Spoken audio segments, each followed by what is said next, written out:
24 के चुनावी जंग में सागर के मतदाता आखिर क्या हिंट दे रहे हैं, आइए देखते हैं। लोकसभा चुनाव में किस पार्टी को कितनी सीट मिलेंगी, इसको लेकर हम जनता के बीच हैं, उनसे हिंट लेते हैं कि वो क्या कहते हैं। बीजेपी को कितनी सीट मिलेंगी, कांग्रेस को कितनी सीट मिलेंगी। सागर के हम एक स्पॉट पर हैं जहां पर कि तमाम लोग आते हैं। भैया, इस लोकसभा चुनाव में आपका क्या हिंट है, किस पार्टी को कितनी सीट मिलेंगी?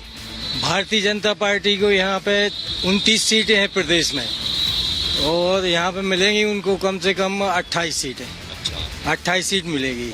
आप बताओ, ये आपका हिंट क्या है, कितनी सीटें इस लोकसभा चुनाव में आ रही हैं, किस पार्टी को कितनी सीटें मिलेंगी? सबसे पहले तो मैं बता दूं, मध्य प्रदेश में लोकसभा में भारतीय जनता पार्टी को 25 सीट आने वाली है। उसमें 400 पार का नारा लगा रहा है। इससे ये साबित हो रहा है कि कुछ जो और करना चाह रहे राजनीति स्तर पर, लेकिन 400 पार नहीं आएंगी। 340 से 350 पे पूरी बीजेपी समट जाएगी। आप बताइए, आपका हिंट क्या कहता है, आपका तजुर्बा क्या कहता है, लोकसभा चुनाव में किस पार्टी को कितनी सीटें मिलेंगी? सर, भाजपा तो ऐसा है कि जीत रही है, कोई भी कंडीशन में जीतेगी। हिंट हो जाए आपका। मध्य प्रदेश में देखा जाए साहब, तो लगभग एक ऐसी उम्मीद जताई जाती है कि 28 सीटें तो कहीं ना कहीं से निकाल के लेके जाना ही है, वो तो निकलेंगी ही सीटें। और देश में साहब 300 प्लस जाएंगी। आप क्या हिंट दोगे?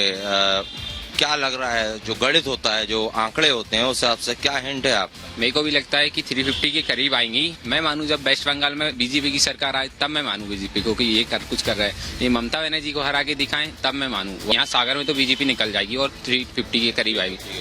तो देखिए, तमाम लोग हैं जो सागर में इस चौपाटी पर आए हुए थे चाय नाश्ता करने, पकौड़ी चाट खाने, इन सब ने हिंट ली और सब जो है बीजेपी को 300 प्लस हिंट कर रहे हैं। इनका कहना है कि 300 से ज्यादा सीटें बीजेपी की आएंगी। और मध्य प्रदेश में इन्हीं लोगों से हमने जब इनका हिंट लिया तो कह रहे हैं करीब 25 सीट तो बीजेपी यहाँ पर जीत कर दिखाएगी।